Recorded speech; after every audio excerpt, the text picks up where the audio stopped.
자, 예를 들면은 어떤 아이가 이런 성적표를 받아왔어요. 어떤 아이가 이런 성적표를 받아왔는데 저기에 다른 건 제가 다 지웠잖아요. 네, 다 지우고 생활과 윤리만 하나 놔뒀어요. 생활윤리가 몇 등급입니까 지금? 생활윤리가 2등급이에요. 네, 생활윤리가 2등급이니까 2등급은 어디까지가 2등급이었어요? 11%를 넘는 최초 지점, 그러니까 11%까지가 2등급이었잖아요. 기억나시죠? 11%까지가 2등급이었잖아요. 근데 얘 100분위가 지금 얼마예요? 100분위가 87이잖아요. 왜 저렇지? 11%까지가 2등급이니까 89%인 거 아닌가? 100분위는 89가 돼야 되는 거 아닌가? 라고 생각하실 수 있어요. 그쵸? 예, 그게 의문이 들 수 있잖아요. 예, 얼마든지. 실제로 도수분포표를 보면은 도수분포가 이렇게 되거든요. 그러니까 66인 친구들이 최고점인데 66인 친구들이 3%예요. 되셨죠? 그리고 64점까지가 9%, 63점까지가 10.5%, 62점까지가 15%입니다.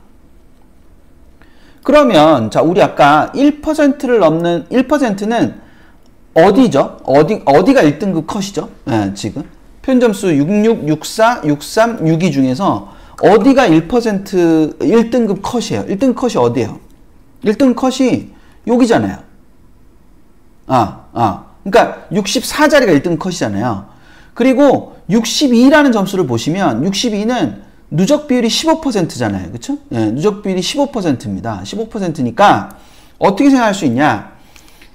위에서부터 누적이 15%니까 그럼 아래로부터 계산하면 몇 %예요? 위에서부터의 누적이 15%. 그럼 아래로부터의 누적은 몇 %입니까?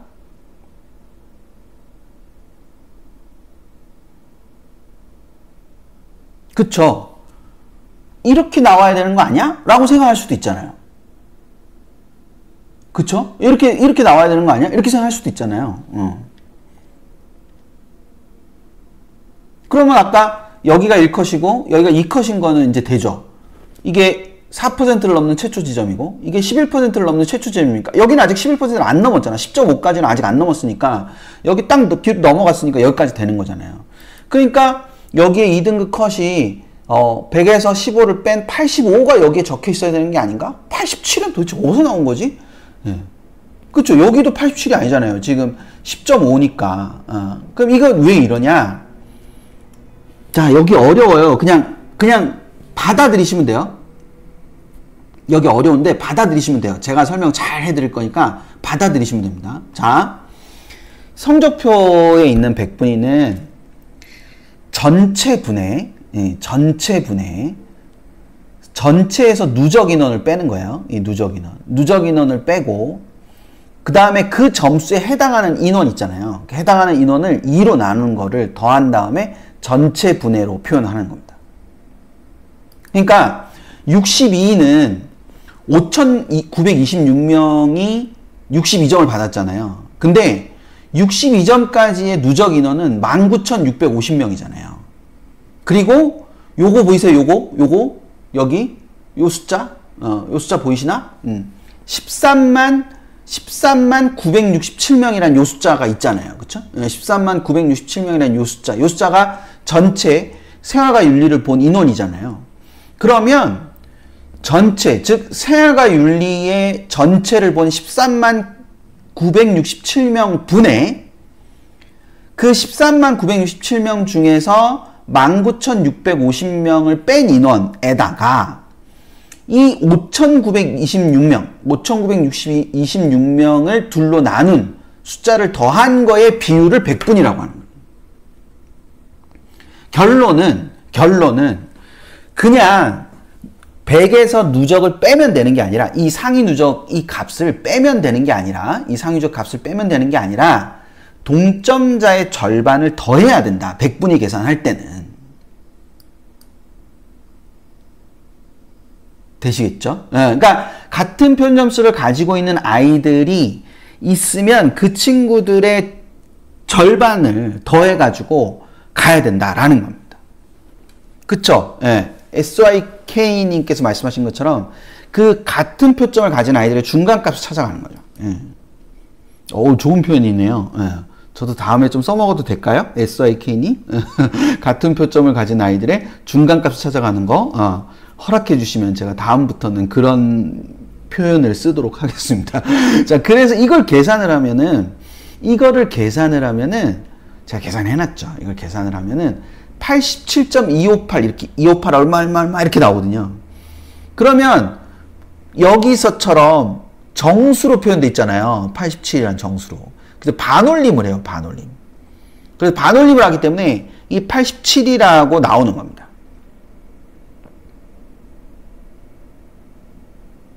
근데 만약 이 계산한 값이 86.51 얼마 이렇게 나오잖아요. 그럼 86.5를 반올림하면 어떻게 돼요? 86.5를 반올림하면 87이 되잖아요. 그러니까 그렇게 해도 87인 거예요. 그러니까 평가원 100분위는 정수로 표현되기 때문에 반드시 반올림을 하는 겁니다. 뭔지 되시죠, 지금? 예, 뭔지 되시죠? 학평 성적표에는 소수 둘째짜리까지 나오거든요. 학평 성적표에는 소수 둘째짜리까지 나오는 거고, 모평이나 수능은 무조건 정수로 표현되는 겁니다. 86.7이 나와서 87이 나오고, 85.4가 나오면 어떻게 돼요? 85.4가 나오면 85가 나오겠죠. 그래서 이 둘 사이에 100분위가 갑자기 2가 뜨는 겁니다. 87, 85로 바로 떨어지는 거죠. 어떤 표현 점수에 해당하는 100분위가 86.7이 나왔어요. 86.7이 나오면 표기를 할 때는 어떻게 표기를 해야 됩니까? 87로 표기를 해야 되겠죠. 근데 그 다음 점수가 84.4예요. 85.4예요. 그러면 표기를 뭘 넣어야 됩니까? 85로 해야 되잖아요. 그럼 중간에 86이 사라지는 거예요. 87에서 바로 85가 돼버리는 거죠. 표준점수 반영하는 대학에는 상관이 없는데 100분위 반영하는 대학에서는 갑자기 100분위가 2가 뜨는 거죠. 그게 만약 탐구 과목이라면 그 과목엔 86이 없는 거예요. 근데 다른 탐구 과목엔 86이 있을 수 있는 거죠. 그러다 보니까 선택 과목별 유불리가 막 생기는 거예요. 되셨죠? 네, 그렇게 해서 생각을 해두시면 됩니다. 그게 이제 평가원 100분위의 비밀입니다. 그러니까 이게 반올림을 하다 보니까 이게 그런 부분의 문제가 이렇게 자주 생기는 경우가 생깁니다. 그리고 이게 아까 요런 도수 분포표 기억나세요? 요런 도수 분포표? 요런 도수 분포표를 보시면 요렇게 갈수록 애들이 많아지잖아요. 그러면 한 표준 점수에 해당하는 아이들의 숫자가 많아지는 거 아닙니까? 그러면 동점자가 많은 거고, 그럼 비율이 1%가 아니라 2%씩 막 이렇게 커질 수 있잖아요. 그러니까 이게 1등급에서 3, 4, 5등급으로 가면 갈수록 이게 100분위가 이렇게 드문드문 존재하는 거야, 100분위가. 그런데 5등급 절반에서 점점 이렇게 9등급으로 내려가다 보면 또 이게 인원이 적어지잖아요. 인원이 적어지니까 이게 차곡차곡 100분위가 존재하는 거죠. 그러니까 그런 부분들이 존재하는 거니까 그걸 갖고 여러 가지를 생각을 해 두실 필요가 있을 거다라는 거, 이제 그걸 생각을 해 두시면 됩니다. 한 번에 이해가 잘 안 되시기 때문에 이렇게 뭐 다시 보기를 하시는 거 권해드리고요. 나중에 또 할 거예요. 나중에 또 할 거니까 나중에 또 오늘은 그렇구나, 그런 거래. 예. 나도 오늘 뭔가 알았어. 이 정도면 되거든요. 예, 그 정도면 되고, 나중에 또 할 겁니다. 또 할 거니까, 오늘은, 그래, 저런 거야. 뭐 이런 정도만 생각을 해 두시면 될 거예요. 되셨죠? 그러면서 다음으로 이제, 제 설명 잘하네. 이런 것만 기억이 나시면 됩니다. 농담이고. 나중에 또 할 거니까, 나중에 또 할 때, 들으시면 될 거예요.